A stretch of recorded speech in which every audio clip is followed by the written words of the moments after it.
The Prophet ﷺ said, hadith is in Bukhari, every single prophet was given miracles because of which his people believed in him. Every single prophet was given miracles because of which his people believed in him. Let's pause here before we go on. Let's give some examples. So, the miracles, let's say, of Musa. We all know the miracles of Musa, right? What did he do? The staff, the hand, all of these other tis'a ayat. Allah mentions 9 signs. The miracles of Isa. What are the miracles of Isa? Raising the dead by the permission of Allah. Healing the leper, curing the blind, etc., etc. And we notice that every prophet, he performed miracles. For example, Salih, right? What did Salih do? The naqa, the camel. And if you look at it, every miracle, this is an interesting point here, understand this. Every miracle was in accordance with the culture of the people of its time. So the people of Salih, they were known for what? Carving their houses into mountains. They were so proud. To this day, by the way, scientists are stumped.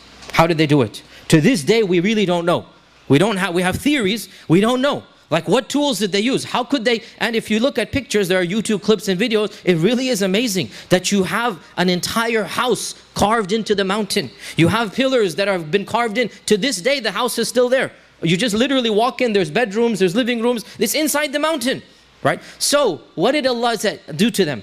Allah Azza wa Jalla said to them, you think you are powerful? Let me create life from the very rocks that you think you have mastered. So Allah Azza wa Jalla said, kun fayakun, and from the very mountain came out a she-camel. Beat that. The people of Musa, they had mastered the dark arts, sihr, magic. The people of Musa, it is said that there has never been a society that was as steeped in the dark arts as the people of ancient Egypt, right? Which, by the way, hints to also the building of the pyramids. I don't want to go into the tangent, but the mind wanders into there, okay? So they had mastered sihr. And they performed amazing feats in front of hundreds of thousands of people. They could pretend that their staves were wiggling. يُخَيَّلُ إِلَيْهِ مِنْ سِحْرِهِمْ أَنَّهَا تَسْعَى. They fooled the people into thinking that their staves are wiggling, right? Thousands of people, and they see the staves wiggling.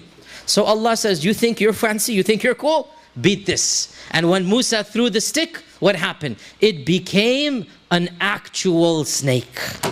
A living, breathing snake. Beat that.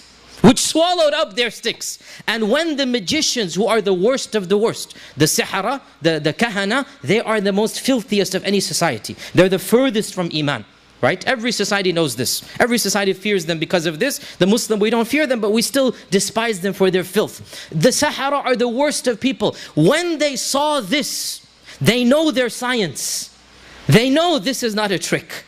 They know that whoever has done this is the creator of the heavens and earth. So as soon as they saw the staff become a snake, instantaneously they made kufr of Fir'aun, and they said, آمَنَّا بِرَبِّ مُوسَى وَهَارُونَ آمَنَّا بِرَبِّ الْعَالَمِينَ. 1 millisecond is all that it took. Fir'aun says, I'm going to threaten you, I'm going to kill you. لَأُصَلِّبَنَّكُمْ أَجْمَعِينَ. What happens to their iman? Their iman has gone off the charts. قَالُوا لَا ضَيْرٍ. We don't care. What we have seen, we don't care. We're going to go back to Allah, not back to you, right? Jesus Christ, the Romans thought that they had mastered medicine.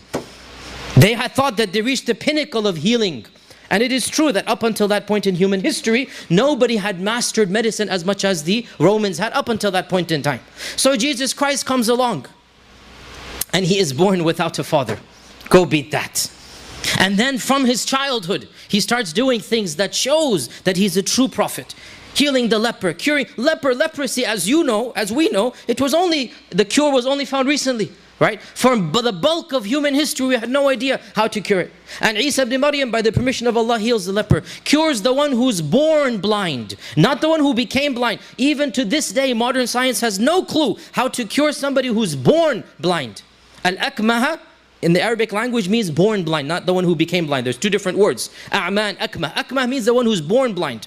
So So he cured this. Similarly, our Prophet Muhammad ﷺ, so every society has an art. Every society has a genre. Every society has a speciality. What was the speciality of the Arabs? They didn't have a civilization. They didn't have medicine. They didn't have architecture. They couldn't carve into stones. But they had something that they prided themselves on, and that is eloquence. They considered themselves to be the masters of language. So what happened? Allah revealed the Quran so eloquent that it stumped all of their poets. Al-Walid ibn al-Mughira, the first time he heard the Quran, he's in a daze for 3 days. He doesn't know how to communicate. Abu Jahl has to go and calm him down. And Al-Walid says, Wallahi, you know, أَنَا أَعْلَمُكُمْ بِالشِّعْرِ, I am the most knowledgeable of poetry. حَتَّى شِعْرَ الْجِنِّ, he goes, even the poetry of the jinn, I have mastered it. But what I have just heard, I don't know what to say. I don't know what to say, right?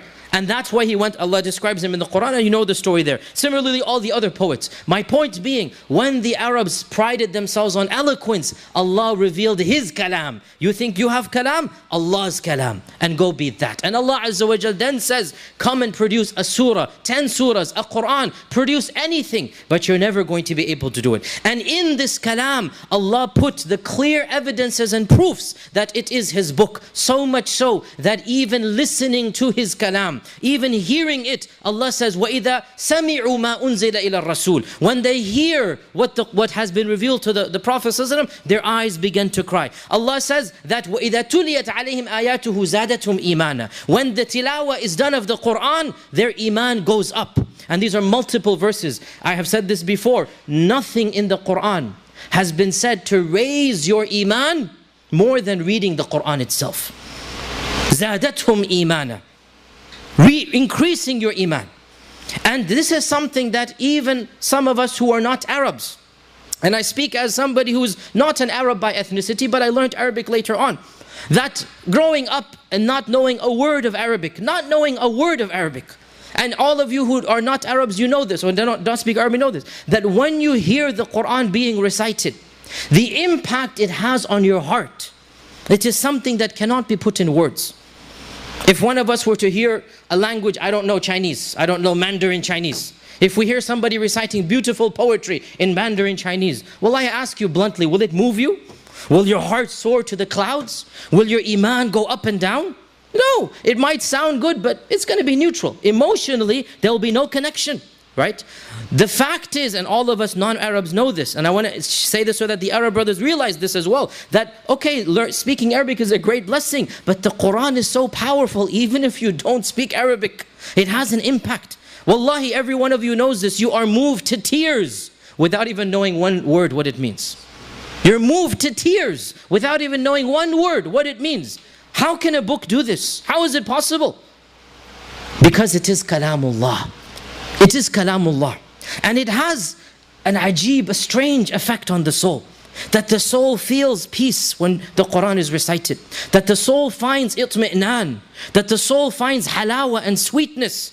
And this is something that no speech can bring about. And that's why Allah Azza wa Jalla tells us that the Quran causes our iman to go up like nothing else.